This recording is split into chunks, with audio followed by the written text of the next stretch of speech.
The Untouchable True School Sports Empire proudly presents something the boxing games are missing. Hey, what's going on? It's your boy BT, and I came here to talk some boxing with the thousands of True School Sports subscribers. Now, this is in fact the aftermath of Naoya Inoue versus Luis Nery. It's kind of a funny week, but it's good to be here. It's a bit of a weird week because they fought on a Monday. Normally, I do the aftermath lives on a Monday because the fights are normally on Saturday. So in this case, the fight was on a Monday, the aftermath lives on a Wednesday night. So it is what it is. But it's either way, it's good to be here. It's good to be here with you guys. As you can see, I'm wearing the Florida Panthers hat. We just violated the Boston Bruins like 6-1. So I'm in a good mood. I'm in a good mood, and there's a lot to discuss when it comes to the monster and just the Nery fight and everything that's transpired around the monster since the Nery fight. So we'll get into all of it, but make sure for those of you tuning in, because I'm gonna talk a little bit, give people some time to get into the live. For those of you here, make sure you smash that like button. Definitely leave your comments down below on what you thought about the Nery fight. And yeah, man, there's a lot of things going on because I feel like I have a very interesting perspective and vantage point from all this because last year around this time I was in Japan. I was literally in Japan a year ago at this exact time. And he hadn't even fought Stephen Fulton yet. He hadn't even fought Marlon Tapales yet. So he's had now 3 fights since I went to Japan. And his star power has grown exponentially in the 1 calendar year since I've been to Japan. And that's kind of been one of the most interesting things to watch about the monster. And even without the visit to Japan, I've been covering Naoya Inoue consistently since 2016. So since 2016, I've covered him every weight class, damn near every fight he's had, and there really hasn't been anybody here in the USA that has a boxing channel that's covered him as in depth and as inconsistent and as consistently as I have. So yeah, man. But look, I'll wait for the comments to come in. I'm gonna just get into it, man, because there's a lot to touch on. So make sure you guys smash the like button and definitely give your comments down below. But we'll go to screen share because with Inoue doing what he's done, he's went ahead and he's become 2-time undisputed champion in damn near a calendar year. He sold out the Tokyo Dome. I mean, really and truthfully, once you get to the point in Japan where you're selling out the Tokyo Dome and you're putting on great memorable events and fights in the Tokyo Dome, you pretty much, like, if you want to not even fight in Japan anymore, you can fight where the hell you want. You graduated to the highest level because it doesn't really get higher as far as venues are concerned than fighting in the Tokyo Dome. So now and we're going to screen share now, shout out to everybody. Now with him beating Nery and doing a lot of things, there's all the reports that Inoue's next fight could possibly be in the UK, which would be very intriguing because he's fought in the UK before, but he fought in Scotland. He fought on one of those World Boxing Super Series cards. I think it was Josh Taylor. I'm going to say it was Josh Taylor versus Prograis or Josh Taylor versus Baranchik. It was one of those fights. He was on the undercard. He fought, I think it was Emmanuel Rodriguez. So he hasn't gone to the UK since, and we all know the UK is one of the biggest, strongest markets for boxing in the world. So as you guys can see on the screen, it was reported by Michael Benson and Mike Coppinger in a recent ESPN article that Naoya Inoue could possibly be fighting in Wembley Stadium in London. And it'll actually be he'll be on the undercard because it'll be on Anthony Joshua's next card that they're planning for September 20th or 21st as part of the Riyadh season card. And so now, look, it's crazy what's happening in boxing now because now you got Turki Al-Rashid kind of already spreading his wings to America. They got the August 3rd card here with Terence Crawford, and now they're going to go to the UK with Anthony Joshua on September 20th. So we'll see how it goes. But I'll say this. All respect to Anthony Joshua, I understand that it's his country that they're going to be fighting in. But I really don't think Naoya Inoue should be on like he's gotten to a stage in his career where I don't even think he should be fighting on anybody's undercard. Anthony Joshua should be on his undercard. Yeah. Inoue should be the headlining fight because he's never fought in the UK. He's never fought like in England. He's fought in like the UK, but not England, not London, not Wembley Stadium. So I feel like when you got a fighter this caliber, if you're gonna bring in a Wembley Stadium, then it's of great importance that you do this right, that you do it properly, and you treat a guy who's at the top of the pound for pound list as arguably the best fighter in the world as such. Anthony Joshua, he's supposed to fight the winner of Philip Hrgovic versus Daniel Dubois. Now, as many of you guys know, I'm banging the drum. I'm the president of the Philip Hrgovic fan club here in the USA.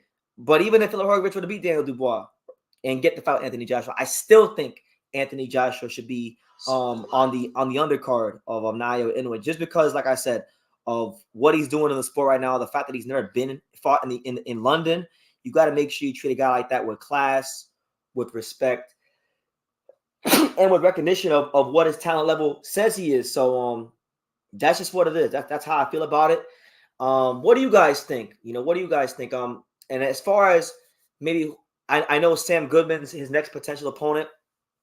I think that's a good fight.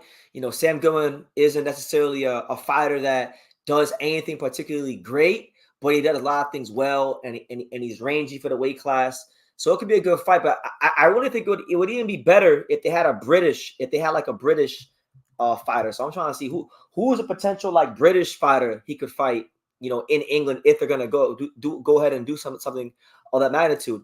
We got my let me see. Let's go to the 122 rankings. I want surely there's got to be at least one Brit, one guy in the rankings somewhere that he could fight. So I'm thinking, man, the Brits really don't have any. There's like no British fighters. I mean, you could always do the Liam Davies fight, but Liam Davies, he's not ranked highly enough. He hasn't. I don't think enough people are demanding that fight yet. But Liam Davies is there at 12. Liam Davies is there at 6. I think Liam Davies would have to be ranked a little higher to get that fight. He's 5 in the WBC. So other than Liam Davies, it looks like maybe Sam Goodman is probably there is no other Brits. There's no other Brits that could possibly challenge anyway. But anyway you cut it up, slice it, and dice it, I just think, like, to the core of my bones, really and truthfully, Anthony Joshua needs to play second fiddle to Naoya Inoue, not the other way around. Naoya Inoue should not be playing second fiddle to Anthony Joshua, right? The only 2 fighters in the world, maybe 3 fighters in the world, if they were ever on a card that he could maybe play second fiddle to, are like, maybe like a Terence Crawford, or like maybe Gervonta Davis, and maybe Canelo. I mean, I don't know. Even those guys, like even a lot of those guys, like, unless it's Terence Crawford, Inoue has to be the main event. He has to, because he has exhibited superior skills above pretty much anybody in the sport except Terence Crawford, and maybe like a Bivol better be a winner, or maybe like a Usyk.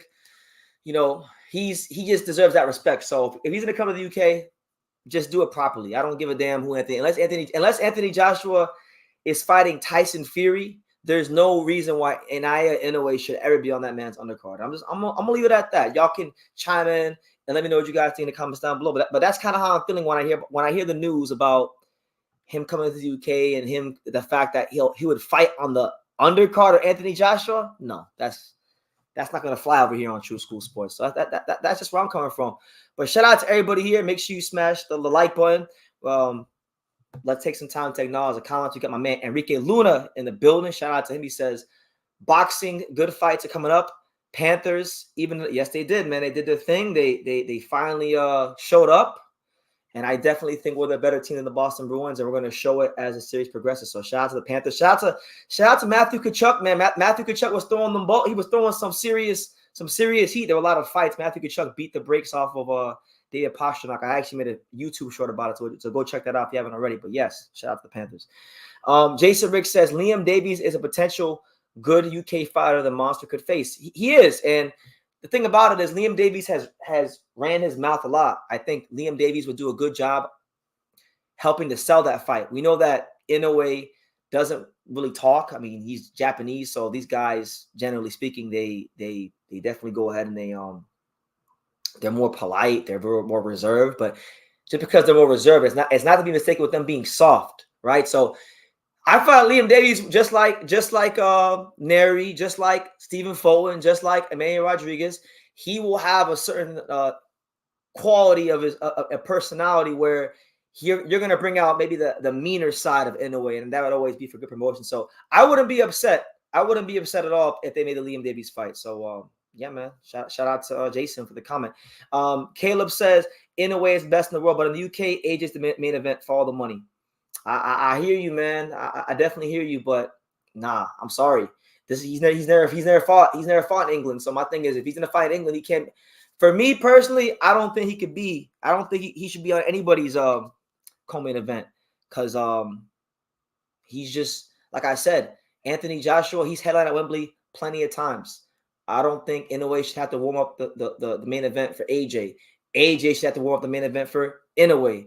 And look, if this has to be a situation where you got to put Inoue with a British fighter like Liam Davies just to make sure that the crowd stays there more, then I'm all for it. I'm 1000% for it because like I said, he should be getting nothing but the best #1 treatment from anywhere he fights, just because he's been that caliber of fighter. And I'd be saying the same thing if Terence Crawford was in this position, because Terence Crawford has done the same thing. But shout out to my boy Jesus Sam. Good to see you. He says, Spot Little says, agreed. Shout out to you, champ. He said, hockey. It says, with you, BT from Malaysia. Keep it up. Shout out to the fine folks in Malaysia. God love Malaysia. And my man, Tomo Atomi says, yo, I'm tuning in from Japan, brother. New info for you. Inoue is going to defend the undisputed one more time against Sam Gilman, and then he will vacate the belts and fight at featherweight by the end of the year. Okay. Well, look, that's music to my ears because like I've said many times before, 2024 is the year of the featherweight division. I feel like the featherweight division is the most exciting division in boxing. It's the deepest division in boxing. And Luis Nery, after the fight, I'll touch more on that later on, but Luis Nery, he touched on the fact that he's going to be moving up to the featherweight division. So that's already another good addition to the weight class. Inoue moving up would be the biggest addition to the weight class. So the division's getting even crazier. It's getting even crazier. As far as him and Sam Goodman, good fight. You know, I think Sam Goodman deserves the fight probably more than any contender because, you know, he beat Rais Salim. He's been staying active. He's done things the right way. As to where a guy like Merjan Akhmadaliev, Merjan hasn't beat anybody since he lost to Marlon Tapales and got absolutely exposed. He ain't beat nobody but Kevin Gonzalez. And I feel like he should have to do more to get a shot at Inoue. But that's just me. They want to know, how do I see Sam Goodman? Sam Goodman is a good fighter. Like I said, Sam Goodman does a lot of things very well. He's a very well-rounded fighter. I just don't think Sam Goodman is going to have I don't think he does anything great enough to like beat Inoue. The only thing I can say stylistically that could give Inoue maybe a little bit of problems is the fact that he knows how to fight tall and he's good at that. But other than that, like nothing really else. So yeah. All right, last couple of comments, and then I'm gonna really sink my teeth into something I want to talk about on this live. So shout out to everybody here.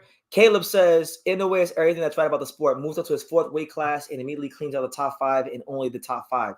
No, you love to see it, and you know, he does have the benefit of like having like a lot of money behind him, so that obviously helps. But he also still has to have the attitude and not be entitled and still take those fights and perform at a high level, which he's done. So full credit to him. I got a lot of love for the monster. And then the last comment I'll address here before I go into my next point is Jason says Junto Nakatani needs to be talked about more in the pound for pound conversations.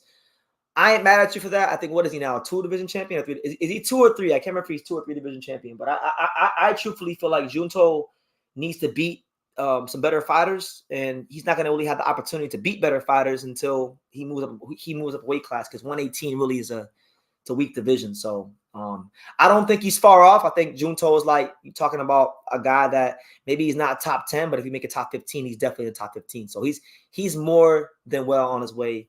Amazing fighter in the sport. So yeah. But shout out to everybody here. It's your boy BT, Brendan Taylor, the untouchable True School Sports Empire. This is the aftermath of Inoue getting out the canvas to whoop Luis Nery.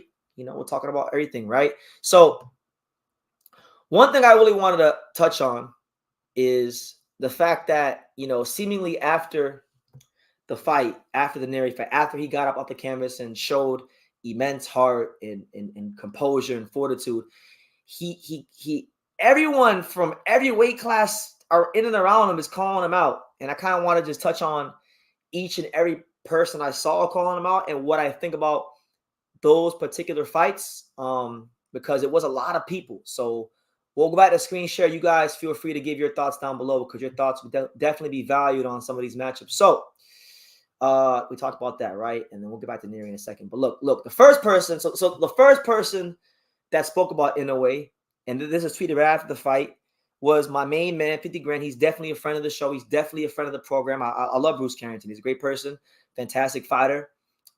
He's ranked highly in the WBO. He's not as far from fighting for a world title as some of you guys think. So I do think Inoue versus Carrington could happen sooner than a lot of you guys think. But he just tweeted out one simple word, 4 simple letters. He stated, and I quote, food. He said Inoue is food. So Bruce Shoo Carrington saw things in the Luis Nery fight that he feels he could exploit, and he feels like Inoue's food. Now, I've talked to Bruce Carrington many times about this fight. We did 2 interviews on camera about Inoue, and I've talked to him one time off camera about Inoue. So I know exactly how he feels. I know exactly why he feels he can win the fight. And I do think that at some point, this Bruce Carrington versus Inoue is going to wind up being one of the biggest fights in the featherweight division. But I don't think that time is going to be in 2024. And I don't even think it'll be in the first 2 quarters of 2025. That fight's not happening till, I think, like at the earliest, the 3rd or 4th quarter of next year. Inoue versus Carrington at Madison Square Garden, I think would be one of the greatest events boxing's produced in America in a long time, just because, you know, Madison Square Garden it's one of those venues that whether you're a boxer, whether you're a hockey player, whether you're an entertainer, it's just one of those places that you always want to participate at. You know, you want to exhibit your skills at. And so Inoue versus Bruce Carrington at the world's most famous arena. Mind you, Bruce Carrington is from Brooklyn. He's got a big growing fan base in New York. He's becoming a draw there. He's going to be the co-main event on Xander Zayas' next fight, June 8th during Puerto Rican Day weekend. So I'm just saying, I've talked about this fight enough, but I just wanted to highlight again that Bruce Carrington continues to double, triple, and quadruple down on the fact that he feels Inoue is food, which I think is a great fight. Carrington has shown himself to be a aggressive counterpuncher, a guy that likes to operate from outside and mid-range. So I think when you mesh their styles together, that fight could be an explosive fight in a great venue. So I won't speak too much more about Bruce Carrington, but that's what he said, right? Now, what I will speak a lot about, because this fight to me, this potential matchup to me is a big intrigue to me, because this is a guy that, as many of you guys know, I've went ahead and I had lots of back and forth with him leading into his last fight, as many of you guys know, going into the Orbek Komatov fight. I had to home myself. I had to eat a lot of crow because he ultimately proved that he was a lot better than myself and a lot of people thought he was. And that guy is none other than WBA featherweight champion, Camden, New Jersey's very own Raymond Ford. You know, he watches the channel sometimes. He's been to these lives, so maybe he'll pop in while I'm talking. But here's what he said. He stated the following, and I quote, "I see people really want to see me fight Inoue. Bring them M's out and we can talk business." So he's telling you straight up. He's saying, look, man, I see you paying Nery. I see you paying all these guys. Well, if you want to fight me for my belt, you got to pay up. And I think he's right. I think he's absolutely right. And I even told him, as you guys can see right there, I even told Raymond Ford, I said, look, you got a belt there and you just put on what I think is the fight of the year. It's a great matchup. Start calling for it more, and they might just bring them M's out. So look, let's break that, even if it is a pipe dream and even if it's very unrealistic, because Raymond Ford doesn't have much longer at 126, and we don't exactly know when Inoue is coming up to 126. One of the fine gentlemen in the chat earlier mentioned that Inoue is going to be moving up later this year if he fights Sam Goodman and takes care of business with him. But we don't know that until we actually see for ourselves. So the timeline's got to match up, and all parties involved got to be willing to make the fight quickly and swiftly. Because, like I said, Ford, I've seen Ford in person. Raymond Ford is he's very big for the weight class, and I would like that fight because, you know, you look at Raymond Ford and what he shown in his last fight, and not just in his last fight, but throughout his boxing career. Throughout his boxing career, both from the amateurs and the pros, Raymond Ford has shown really good boxing skills from the outside. He's shown the ability to be slick, but the Komatov fight showed us that he can fight a guy who is a puncher or a boxer puncher, so to speak, and he can get in the pocket, he can smother him, he can neutralize him, and he can bully the bully, right? Now, obviously, this isn't that kind of scenario because Inoue is not a bigger guy like Komatov. He's actually a smaller guy coming up in weight. So I like that fight because I think Raymond Ford has the physical strength to maybe offset some things. And unlike a lot of the guys Inoue has fought, like, and I'm not trying to put nobody down, but like you look at Tapales, you look at Nery, you look at even a guy like, I'll say Tapales and Nery. Those two guys in particular, those are southpaws that are more so like straight line fighters. Those are guys that sometimes will abandon their defense for offense. Raymond Ford is not like that. Raymond Ford, I think what he's shown, and I have to give him his due, he's shown the ability to know who the hell is in front of him. You know, there's been fights like when he fought Jesse Magdaleno, he understood he had to box. When he fought Oda Komatov, he understood he had to smother him. So his boxing IQ is very high. It's good. And he is a champion, so he is in one of those power positions to make the fight. And I wouldn't mind seeing it. I would if Inoue is going to be up there sooner than later, then this would actually be one of the top fights on my list. Because think about some of the criticisms that Inoue gets on a regular basis. They say Naoya Inoue doesn't fight Americans. If you want to be more specific, they say Naoya Inoue doesn't fight the Black American fighters, right? Well, what is Raymond Ford? He's a Black American fighter, you know, undefeated Black American fighter, world champion, you know, a guy that just put on the most exciting fight of the year. I feel I was there. I've gone to a lot of fights in my lifetime. It was one of the best fights of the year against Komatov. It'll be one of those fights that when I'm in my 50s, when I'm in my 60s, I'll still be talking about it because that's how good it was, you know. So yeah, compensate him accordingly. Let the kid, you know, make some money for himself, and let him get the opportunity to test his skills against arguably the best fighter in the world. Why not? You know, obviously Raymond Ford has to fight Nick Ball next. Nick Ball is not going to be no slouch. You know, he could very well, you know, lose. You know, you never know. Boxing, things change fight by fight. I don't think he'll lose to Nick Ball, but I'm saying things change fight by fight. So we'll see how it goes, man. We'll definitely see how it goes. But to me, when you talk about the potential matchups at 126, I would say one of the top 3 matchups, even if it is maybe a bit of a pipe dream, maybe if it is a bit unrealistic just because of the timelines and everything, I would love to see Inoue versus Raymond Ford. You know, why not? Why not? We saw that an awkward southpaw like Nery could drop him, and we saw him make an adjustment. But like I said, Ford brings different attributes to the table. Ford can box. Ford can fight on the inside. Ford is physically strong. Ford is defensively sound. I would like to see. I think that's a very interesting fight. I feel like that fight would wind up being like, as far as how it would play out, I feel like that fight would be like an aggressive chess match. I feel like you'd see Inoue trying to get that lead foot leverage on Raymond Ford, and you'd see him throwing really aggressive combinations, but then you would see Ford trying to counter him in an aggressive fashion. And then I feel like once Inoue does get his range down, then Raymond Ford have to either adjust or make the conscious decision to kind of do what he did in the Komatov fight and fight like the bigger man. Make it be a case where a good big man beats a good little man. So, you know, I like that fight a lot, and you know, just wanted to get my thoughts on it. So you have that fight. And then last but not least, so you've had guys from 122 calling out Inoue. You had Sam Goodman, who's a top contender at 122, calling out Inoue. You had Raymond Ford talking about fighting Inoue, right? Actually, hold on. Before I even get to Osaki Foster, let me address one fighter in particular. Before we even get to Osaki Foster at 130, because his manager or whatever said that they would be willing to take that fight if Inoue were to come to 130. But let me address this one fighter before I even get to Osaki, because he's been a very popular name on this channel as of late. But a guy that made his intentions known that he wants to fight Inoue next is none other than the IBF champion, Vado Lopez. And then here's what he said. He said, and I quote, "Here I wait calmly for Naoya Inoue when he rises to 126." So Vado Lopez, the IBF. So you've had the WBA champion saying he wants to fight Inoue. Now the IBF champion is saying he wants to fight Inoue. Let me show you guys some more. Let me show you guys some more when it comes to Vado Lopez, and then I'll break that fight down. Hold on. Let me show you some more. Hold on.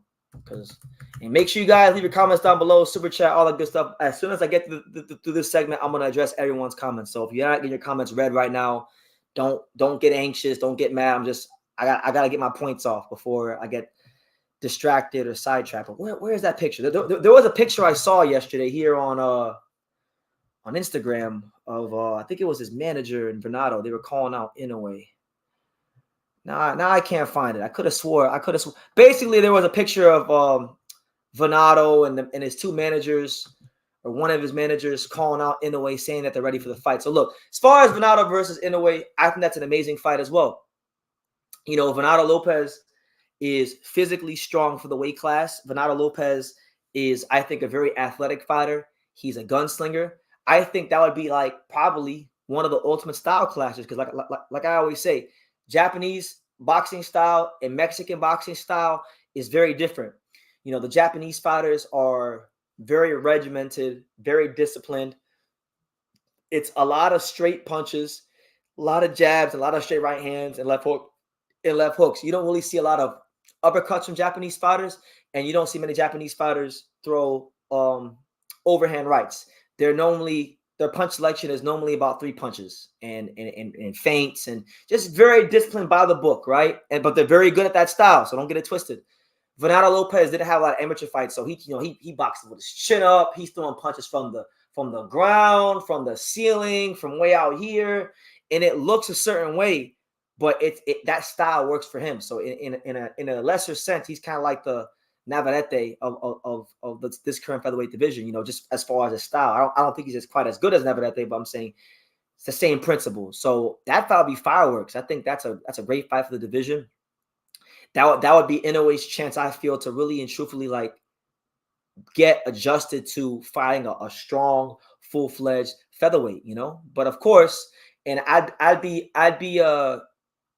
dishonest and I'd be remiss if I didn't say this. As much as Vado Lopez may want an Inoue fight, because everyone around this weight class wants an Inoue fight. It's the biggest money-making fight you can make around these weights, and it might just be one of the biggest money-making fights you can make in any weight class of boxing, because that's the kind of level of star power he's graduated to. But I'd be remiss if I didn't say that Vado Lopez better focus on this fight before he not make his fight. And if you guys don't know what I'm talking about, he's got a fight coming up in August, a defense coming up against Angelo Leo, the former champion at 122. And if he continues to overlook Angelo Leo, which, you know, maybe he is, maybe he isn't. I don't know what, you know, I just keep seeing him talk about Inoue, but he's fighting Angelo next. So, you know, we'll see how it goes. But if he's not careful, you may lose your position as IBF champion quickly and swiftly. So I'm just saying, as the great Terence Crawford said, focus on your fight before you not make your fight. But yeah, he wants to fight Inoue. If the cards line up, it obviously be a great fight for the featherweight division, as many of these matchups are great fights for the featherweight division. All right, last fighter, the last fighter I will address that called out Inoue after the fight is at 130. So you had Sam Goodman from 122 hop in the ring, asking for the Inoue fight. He's probably going to get it. You've had Raymond Ford and Vado Lopez, two of the champions, call out Inoue directly after the fight, right? And then now at 130, 2 weight classes above, Osaki Foster and his team have put their petition in to fight Inoue. So shout out to my guy Hans Demestode. He posted this picture on Twitter, and it said the Tank fight would obviously be great, but I'd love to see Inoue fight Osaki Foster at 130. And so this guy, Boxing Advisor, this is his manager, and he says that we would not hesitate to sign for this fight. So the WBC champion at 130 has put his petition to fight Inoue as well. And obviously, look, you know, Inoue turned pro at 108 pounds. So the fact that you got guys as high as 130 calling him out, that just kind of shows you the level he's operating at right now. Osaki Foster is a very good fighter. Osaki Foster, I think the best thing about him is his natural fighting instincts. Like, he has a great feel for the fight. He knows when to fight at certain ranges. He'd obviously be a naturally bigger guy, but he'd be a naturally bigger guy with top-notch boxing skills, who has shown in his fights. Like, look at what he did against Rocky Hernandez. He's shown that he has that grit and that dog in him. So boxing skills, championship pedigree, grit. You know, if Inoue were to somehow want to move that high, obviously if Big Shock is there, then I'm not going to downplay a potential fight between those two, because obviously Osaki Foster brings a lot to the table.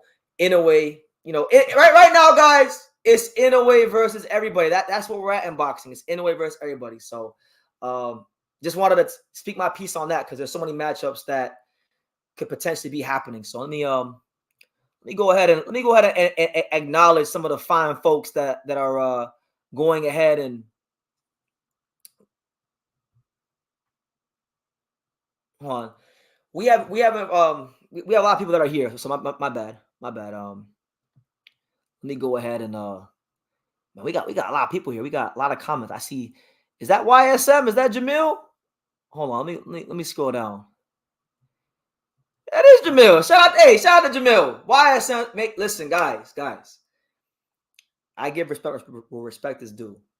Please do yourself a favor and go ahead and subscribe to my guy, Jamil Parker, YSN Sports Media. He's got his hand right on the pulse of the boxing scene in Philadelphia. So you like Boots, you like Greg Hackett, you like Stephen Fulton, you like Atif Overton, and everything else in between over there. That is your guy. Shout out to him. He says make the fight, and I think he's referring to the fact that Inoue versus Raymond. Look, I'd love to see the fight. I know that his coach Reg also was on record in saying that they would like that fight as well. So why not, man? Everyone says, oh, Inoue doesn't fight no Black American. So there you go. There'd be one right there for him, an undefeated Black American. Jitterbug says Ford's best attribute is probably his durability, but I don't think Inoue will pepper him with weak shots like Komatov. Yeah, man. Older Komatov, him switching I mean, I don't want to get too much into that fight, but him switching trainers was the dumbest thing he ever did because then he changed up his style. Pissed me off. But I think Inoue would probably, I don't know.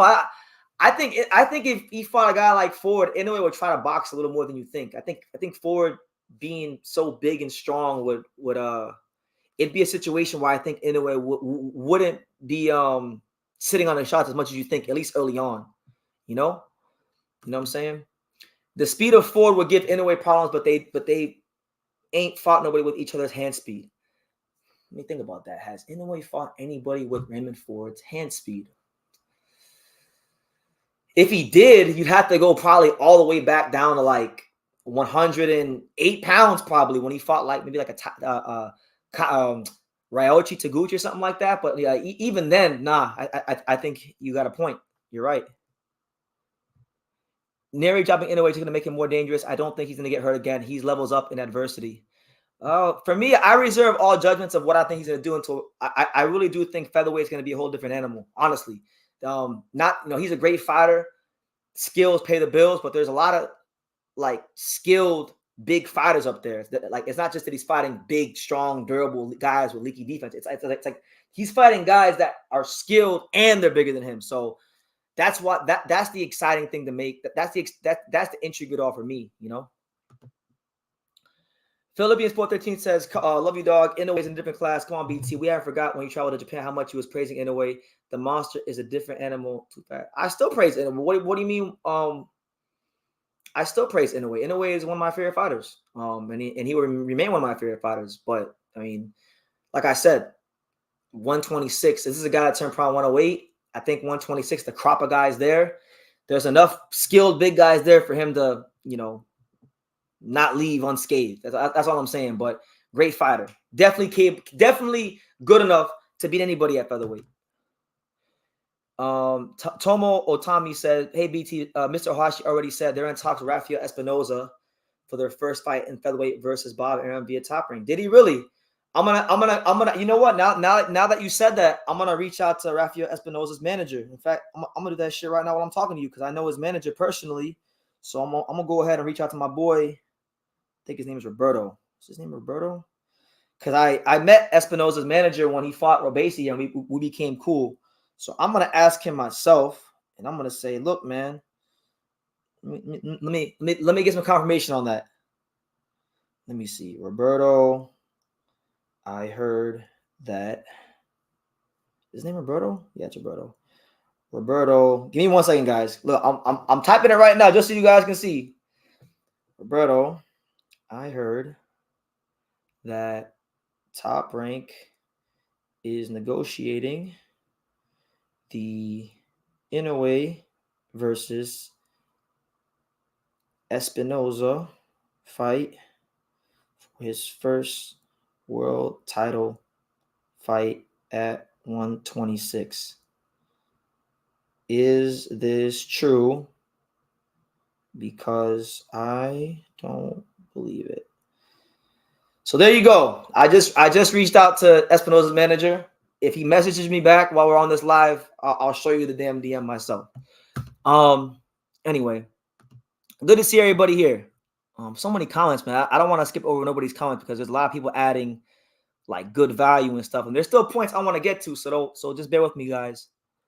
My man Supporter Boxing says we've never seen Inoue handle the pressure. And that's what I'm saying. Bigger, stronger guys, good pressure fighters. I feel like it's going to be different. He's going to have to show something a little different at 126. So, BT, I just watched Eddie Hearn mention Inoue versus Bam as well. The irony is Eddie Hearn said in the past, Inoue won't be a global star yet. Now here he is trying to. Well, because look, like Bam, Eddie Hearn can't really make no crazy money with Bam. Bam is a good fighter, but one thing about boxing is being a talented, great fighter doesn't always mean you're a box office draw. So Bam is a talented fighter, but Bam Rodriguez fought at the what's the name of that place? What was the name of that arena? There's an arena in San Antonio that only has like 300 seats. Like Bam's not even fighting in big arenas in his hometown. So my thing is this: there is no fight where Eddie will make anywhere, not even a fraction of what he can make for a Bam Inoue fight. So. He's not wrong for that. Espinoza will be a tune-up for Inoue? You think so? We'll have to go ahead and see. I don't know about that one, champ, but that's a good fight. But Ford will get outboxed like Steve. So a lot of you guys are passionate about that Raymond Ford fight. So just looking at the comments, I think we'll throw Ford's name in the hat as one of the top fights I want to see. That is definitely not happening. Absolutely not. Brandon Figueroa is not going to do anything with Inoue. There's pressure fighters at 126 that I think could give Inoue problems, like guys like Vado Lopez, guys like Angelo Leo. I think those guys could have some things they could do with Inoue. Brandon Figueroa, no. That boy smothers his punches. He smothers his punches. He smothers his punches way too much. Good fighter. I don't think he's got much for Inoue, but that's just me. I know he stopped Luis Nery, but styles make fights. You can't always use triangle theories. But look, he's worthy of the fight. You know what I'm saying? But yeah, you guys let me know. Let's take a poll. Let's take a poll from the 94 people here. Everyone and their mother wants to fight Inoue at 126, 122, and 130. You guys let me know just in the chat. What's the one fight from 122 to 126 or even 130 that you guys want to see Naoya Inoue in? Drop that fighter's name who you want to see Inoue fight at 126 or 122 or 130. For me, you guys already know what it is with me. I want to see Inoue fight Angelo Leo, but we can't even talk about that being realistic unless Angelo beats Vado, which is not going to be easy. So, but let me know. There's Espinoza, there's Vado, there's Angelo, there's Bruce Carrington, there's Raymond Ford, Someone said, Shushu Carrington. You got Shushu Carrington. You got, Ruben Villa, Anyway, I've kind of got through that part. I've gotten through that part of the live where we talk about Inoue versus everybody. And now I want to talk about this, guys, because I feel like people are being – hold on, let me switch the point. So I saw this tweet here from this guy on Twitter named Sean M. And I wanted to read it to you guys and give my thoughts and see what you guys think, because this guy right here says, Inoue is the closest fighter I've seen to perfection in my lifetime. He is an all-time great. He's absolutely exceptional. I feel in awe watching him fight. And not only that, he defeats the best consistently and at times with ease. He's incredible. He is the monster. So that's what he said. Now, the part I wanted to highlight was the fact that he said that Inoue is the closest thing he's seen to perfection in his lifetime, which I think to me personally is to stretch. I like Inoue. He's a great fighter. That's a stretch. No fighter is perfect. He's like, to me, the closest thing to perfection I've ever seen in my lifetime in boxing, as far as skills go, is Floyd Mayweather Jr. Honestly, that's why Floyd Mayweather was a world champion in 5 weight classes.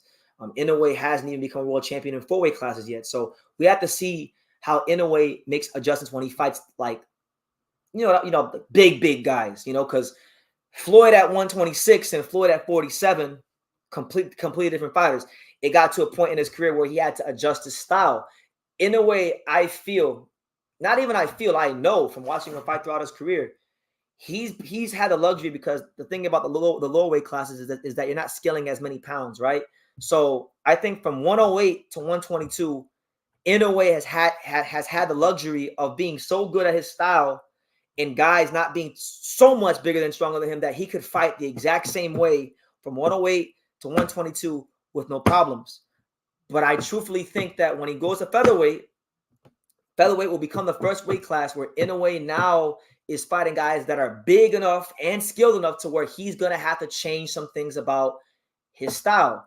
And when he has to do that, that's when we would truly see, okay, we know he's great, but to what degree of great is he, you know?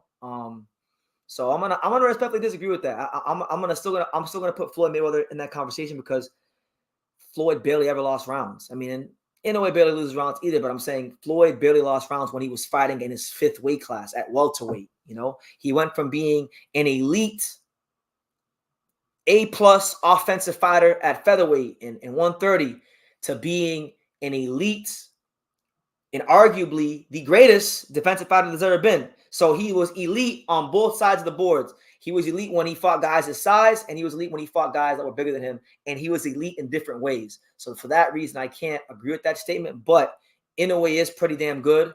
I would definitely say in the post-Mayweather era, you look at guys like Inoue, you look at guys like Terence Crawford, you look at guys like even like Roman Gonzalez. These guys are all extremely well-rounded around the board. So I ain't mad at that. We are watching greatness, so we should enjoy it. So at least I'd rather him be talking positive about Inoue than be talking negative about Inoue. What do you guys think? Is Naoya Inoue in your lifetime? Do you feel he's the closest thing to perfection? Because I don't agree. You know, we got a super chat. Shout out to my guy Hollow Ninja with the $5 super chat. Thank you for your contribution, sir. He says, "God bless you, True School. I gave Inoue KO of the year so far. He made a tap feel like a dragon fist. I want to see Inoue versus Navarrete at 126, all-time great." That's a great fight. Navarrete versus Inoue at 126 is unrealistic because Navarrete can't make 126 anymore. And Navarrete's next fight is at 130. He's fighting Dennis Baranchyk for the vacant WBO title at 130. So unless Inoue goes to 130 and Navarrete is no, he's going to 135, right? I think he's at 35 now. He's not even at 30. So I think he's actually like way up there now. So correct me if I'm wrong. I'm pretty sure he's at 35 now. Yeah, because Baranchyk fought Anthony Yigit.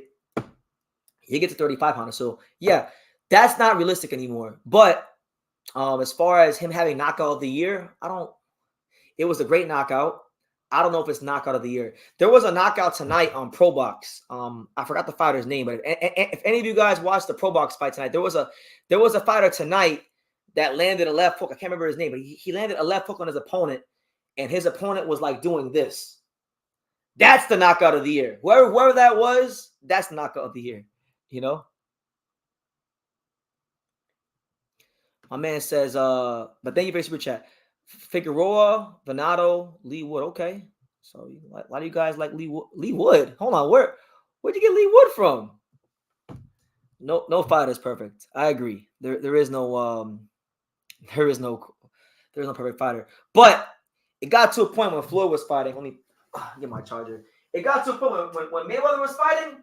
It got to a point where, like my man right here said, if you even signed the contract, you lost. And that's what he is. So Hollow Ninja says, I respectfully disagree. Crawford is more skilled than Floyd. We all know what Floyd is going to do. It's only a matter of time. It's only a matter of can you stop him from doing it. Crawford is not more skilled than Floyd at all. No way. I feel like Terence Crawford has more dog than Floyd. He's a meaner, more vicious fighter than Floyd, but he's not a more skilled fighter than Floyd. Floyd Mayweather, like Terence Crawford, as much as I like him, and I like him, I'm a bigger Crawford fan than probably I am of Floyd, but Terence Crawford hasn't even scaled enough weight classes to even make that kind of statement. Like I said, Floyd Mayweather was a world champion in 5 weight classes. Terence Crawford is just now fighting Madrimov for a world title in his 4th weight class. So he hasn't even scaled the weight classes enough to even say that. You know, this is going to be, I think, Because think about it, right? I want you to think about most of Terence Crawford's career, most of it. When he fought the guys like Felix Diaz, Gamboa, a lot of guys, he was bigger than them, strong. He would rehydrate and be bigger than them. Spence is just as big, if not bigger than him, but he ain't really fought too many guys you could say were significantly bigger than him. I feel like Floyd fought so many guys that were bigger than him, and he still showed you it didn't matter, and they were elite big guys. So I can't agree with you on that one. Even though I like watching Terence fight more, I think Terence, just has that mean streak that I like to see, but Floyd Mayweather is he's cut from a different cloth. Just truthfully, it's popular to hate on Floyd Mayweather, and when I was younger and I was more immature, and there were certain things I didn't understand about life or boxing. Maybe I used to even do it a little bit myself, but maturity is actually realizing that Floyd Mayweather actually is who he said he was. So I'm gonna leave it at that. But I think this would be probably my last point, one of my last points about Inoue, and it's this right here. It's the fact that Naoya Inoue, it's really crazy for me to see this because I remember making videos about Inoue back in 2021, or not 2021, but 2016, I should say. I remember talking about Inoue 7-8 years ago, and people are like, "Who is this guy?" BT True School, you're a little weirdo. You're just hyping up this Japanese dude because you want to be different. But really and truthfully, I knew what I was looking at. I knew I was looking at a truly great fighter, even back then. And it's so insane to me to see that he's such a mainstream fan. He's so mainstream now that people everywhere. He's one of those guys now. Like if you talk about boxing, you have to mention his name. So in saying that, and make sure you guys smash that like button, subscribe, super chat, all that good stuff. And saying all that, this blew my mind, guys. This absolutely blew my mind because, like I said, I was just in Japan last year. I was in Japan a year ago on this exact date. I was in Japan, patrolling the streets of Tokyo and Osaka and Kyoto and Nagoya and Yokohama. I was all over the damn country. All right. And don't get it twisted. Inoue was a big deal there, but since I've been in Japan, he's had 3 fights, and his star power has grown exponentially, like leaps and bounds. And this really shocked me because it was reported by Yahoo Japan. Shout out to the fine folks at Yahoo Japan that and I'll highlight it for you guys right here. Naoya Inoue, his viewership on Amazon Prime, it surpassed the infamous World Baseball Classic final last year down here in Miami between Team USA and Team Japan. Which by the way, guys, in Japan, baseball is the national sport. Shohei Ohtani is like the biggest thing in Japan. I went to that game. I was here. It was in Miami. It was up the street. I went to that game, USA versus Japan. There were like 1/3 of the stadium was Japanese people. It was a big deal when Japan beat USA in the World Baseball Classic final. So I know how big it was there. Now look, let me highlight it and read it for you guys right here, because this is surprising to even me, because I know Inoue is a big deal, but this is like next level stuff. So it says right here, last year's WBC. Oh no, it said, I'll start from here. Let me start from here. So it said right here, the match was exclusively streamed live on Amazon Prime Video as the 8th installment of Prime's Prime Video presents live boxing, and it recorded the highest peak viewership in the history of Prime Video in Japan. It was announced that the 2023 World Baseball Classic final between Japan and the United States has been surpassed.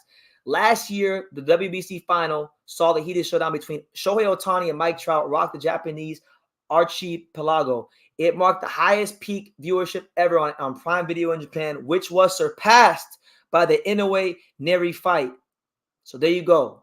Naoya Inoue has gotten to a stage of superstardom, of star power, where now it's not even just about boxing, all right? Fuck boxing. It's not even just about boxing. It's not even just about being bigger than Canelo and AJ. He's on a whole nother planet. This dude is as big as Shohei Ohtani. Shohei Ohtani is like one of the most famous athletes in the world. He just signed like a $600 million contract with the Dodgers, all right? That's the level he's on now. That's the stratosphere he's on now. So to anybody out there, and I understand, like, and then trust me, I want Inoue to come to the USA. I feel like Inoue should be fighting at Dodger Stadium. But when you're doing 43,000 at the Tokyo Dome, you're now putting up Shohei Ohtani, better numbers than Shohei Ohtani and Team Japan. Like, boxing is probably the second or third most popular sport in Japan. Baseball is the most popular sport in Japan, and then it's a toss-up between kickboxing or boxing for second, right? The fact that Inoue's viewership is bigger than the biggest Japanese star in the biggest Japanese sport, which is baseball, that tells you a lot about him. So don't take this lightly. Don't take this as, oh, well, that's over there. No. If it's over there, like if he's putting up those kind of numbers there like that, he has no reason to come here. Julian, he has no reason to come here. He's been here already twice, 2 or 3 times. So, that even shocked me. And then just to even look at it like this, look, this was reported as well on Twitter.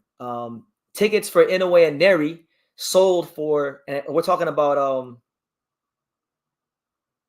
so the lowest tickets for Inoue and Nery were $73, 11,000 yen, $73, 11,000 of those sold.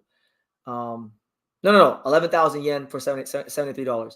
The highest ticket for Inoue was 220,000 yen, which translates to $1,500. So he's that's a strong, those are strong ticket prices. It's not the most expensive tickets ever, but those are still strong ticket prices. He definitely did a more than respectable gate out there. He's doing Shohei Ohtani numbers. He's knocking people out. He's got people in Japan excited. He's got people in America, USA excited. He's got people in Mexico excited. Got people in the UK. I mean, come on, what's not to love, And that's what it is. And last but not least, the biggest and craziest thing about him being mainstream, quote unquote, is seeing guys like Ariel Helwani. I mean, Ariel Helwani, he's got 1.3 million followers on Twitter. He's a big known name. He is what you would call an establishment media personality. He's on Vox Media, Spotify, HBO, DAZN. I mean, he's all over the place. He's an established. He's about as establishment as you can get. And you guys know that he comes from the UFC and an MMA background. But guess what? Now DAZN's brought him into boxing. He's talking a lot more about boxing. And look, here's what he said. He said, and I quote, "I doubt it ever happens, but Inoue versus Tank at Dodger Stadium would be one of the coolest scenes in American boxing history." And he's not wrong. It would be if they actually came to an agreement and made the fight at somewhere like a Dodger Stadium. That fight would stop the planet. That fight would break every record known to man, because you'd have every demographic in the world tuning into that fight. Honestly, it'd be something special for the sport of boxing. But he caught a lot of flack for that, because everyone was like, "Oh, well, Inoue," even I kind of joked around about it. But you got when you got the mainstream guys talking about you now, that's when you're truly mainstream. You're truly now a box office top shelf star. I don't think Inoue and Tank are ever going to fight each other. I think it's a pipe dream. But as my dad told me many times as a young man, money talks and bullshit walks. So if the money's right and Inoue and Tank and their representatives find a way to make a fight happen, it will happen, because the money will be there. They'll make money hand over fist in America, Japan, and everywhere else. So, Inoue is extremely, extremely mainstream, and it's kind of cool to follow. It's been cool to follow his growth and ascension as a star from damn near the beginning. So, those are pretty much all my points on Inoue and the aftermath of this fight. We'll kind of just freestyle it from here on out. It's that part of the live, but shout out to everybody here. Shout out to my guy, Hollow Ninja, again with the super chat. He says, "Bud did the same with Jeff Horn. Horn was huge, True School. After Bud beat Horn, he made the 147 division scared. The politics hurt Bud's career. Terence Crawford is going to stop Canelo." Well, look, the Jeff Horn one was a very good win. Jeff Horn gave Manny Pacquiao a very competitive fight, even though a lot of people thought he was robbed. I thought Manny Pacquiao beat him, but I'm saying he was competitive. Jeff Horn is not these guys. I'm sorry, but Jeff Horn is not as talented as the guys that are currently at featherweight. That's just what it is. I don't think Terence Crawford ever beat a guy that you could say was bigger than him and was at least like an A- level fighter. You know, and it's not his fault. It's not his fault. A lot of guys just didn't want to fight him when it was supposed to happen. But as far as him fighting Canelo,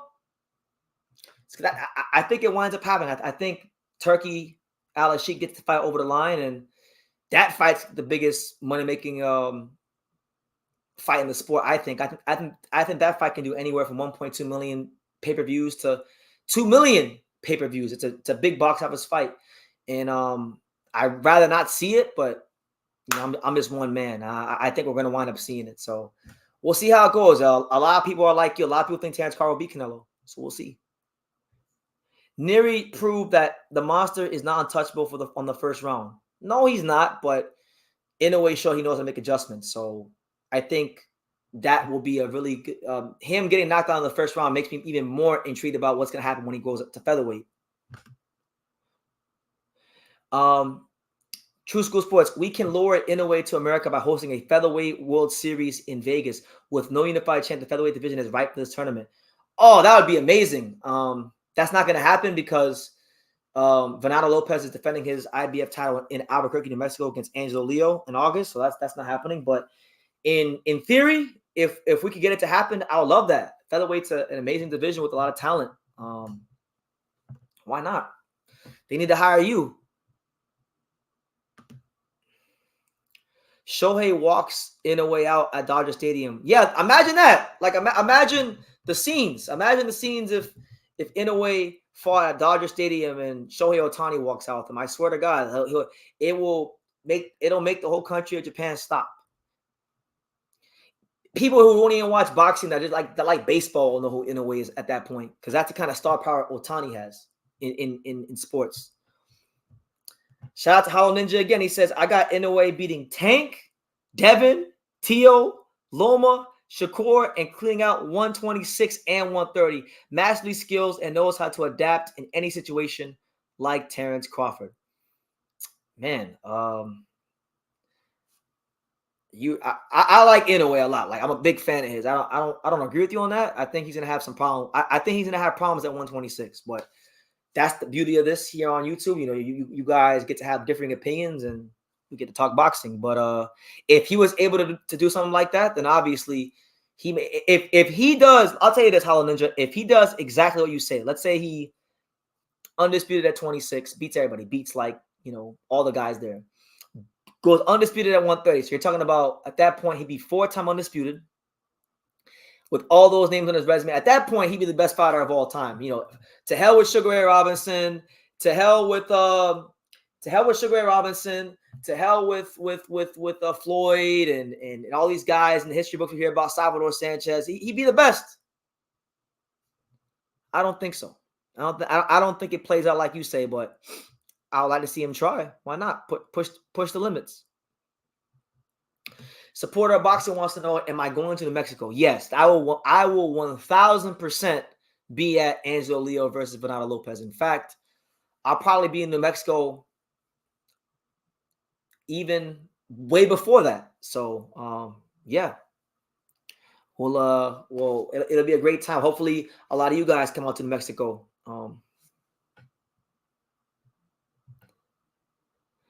Hyro says, I'm out, BT. You understand what I'm saying? Look at me. I've been shot in the head, baby. My body different. I'm breathing different. You understand what I'm saying?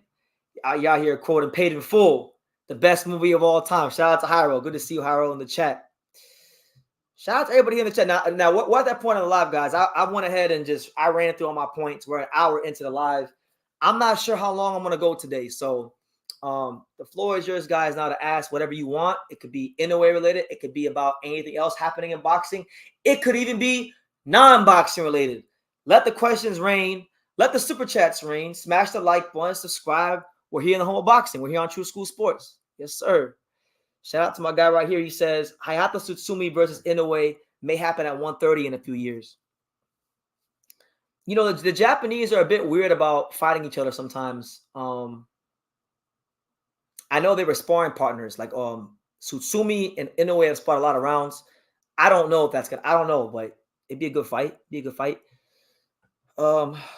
Sutsumi has to get a belt, though. So Sutsumi actually has to become world champion because he showed an incredible amount of unprofessionalism not making the weight against Anselmo Moreno. So that's how I'm taking it there. Robert Sanchez says, I like Bam versus Inoue in the next year or two.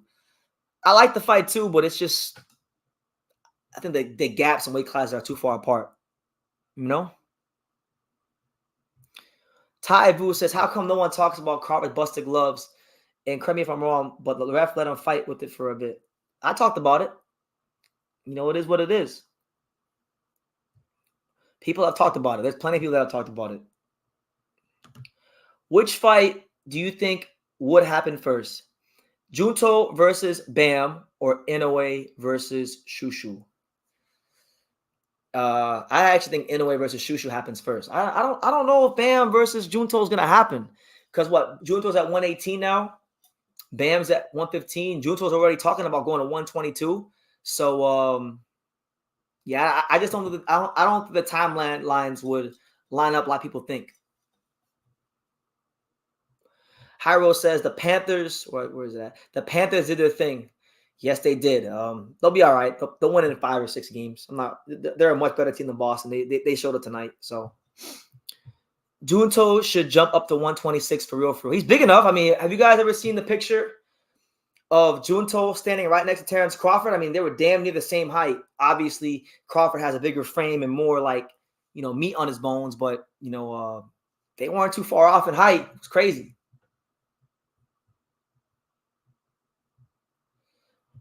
He says you got Bud and Inoue in your top 10 all time. Very good fighters, but I'm gonna respectfully disagree with you on that one. I don't think either one of them have reached top 10 status yet. Top 10 status in boxing is very hard. I'm not even sure what my top 10 will be, but I just know that those two aren't in it. Not yet, at least. I feel like they got to do more. Jesus wants to know, is this Ryan versus Spence drama just an excuse to make a farce fight to make money? I'll answer that in a second. Give me a second.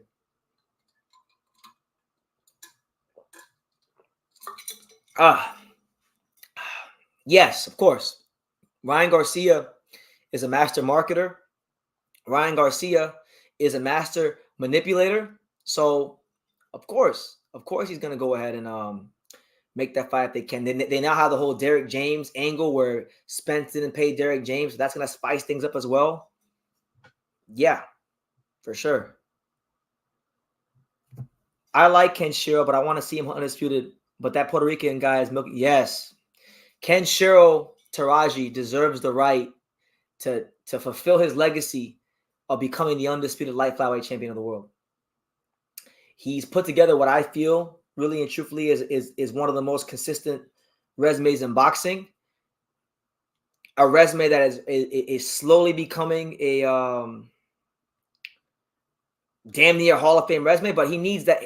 I feel like he needs that stamp. He needs to fight for undisputed. So yeah, hopefully Jonathan Gonzalez cut the shit. BT, do you think the Japanese welterweight? How do you think the Japanese welterweight to do versus Villa, Rashidi Ellis, Alexis Rocha, and Fox? Michael Fox? There's only one Japanese welterweight, which is Jin Sasaki. The only guy that close to Jin Sasaki in weight is the guy that he lost to, which is Andy Hiroka, who probably will move up. So if you're referring to those two, I think the best fight that could be made out of that bunch that you mentioned would be Jin Sasaki versus Alexis Rocha. Alexis Rocha, I already interviewed him. He made it known that he would love to fight Jin Sasaki if the opportunity came about. So I would like that fight. But I think Jin Sasaki would beat Fox. I think Jin Sasaki would. I think he'd beat Rocha barely. I think he'd win a close fight against Rocha. I think he'd probably beat Rashidi.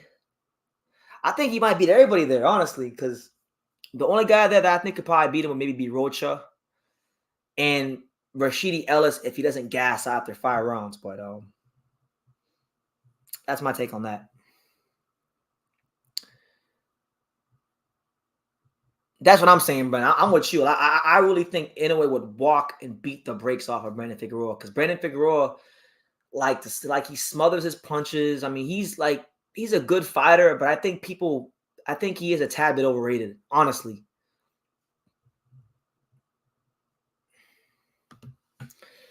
Howl Ninja, yo, shout out to Howl Ninja sponsored alive. Shout out to him with the super chat. He says the Tank Davis card is stacked.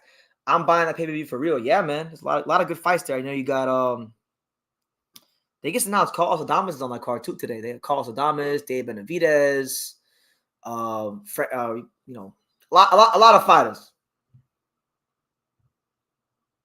I agree, it's a good card. Inoue might have a chance to beat Davis because Davis is a slow starter. Yeah, but the thing is the weight discrepancy, and then once he hits Inoue, like, I mean, come on, if Luis Nery damn near made Inoue do the electric slide when he hit him, so Tank hit his ass. I don't think it goes well for Inoue, but we'll see.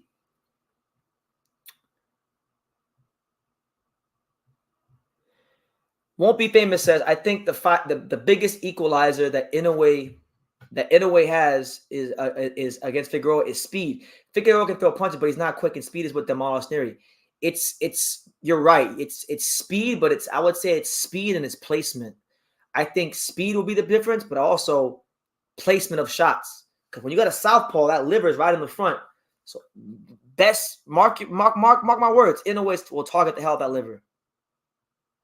Straight up. Shout out to Pops. Make sure you guys show love and appreciation to Pops. He's here on the live. He says, how about them Panthers? That's right, Pops. We here. The Panthers finally showed up. And you saw what we did. You saw who the superior team was when the rust came off. You know? What do you think about Masanori Rikishi? It's so crazy you mentioned his name. I've been trying to watch his fight for like the last 2 months. I just haven't gotten around to it. But I know he had like one of the most exciting fights of the year. So I haven't even watched it yet. But I hear great things about him, and I can't really say too much. I know he had a really exciting fight, and I think he's at like 122 or 126. That's all I know about him. Top Rank Associate leaked that the total gross income for the Tokyo Dome fight is over $20 million. That sounds about right. Like that sounds about right.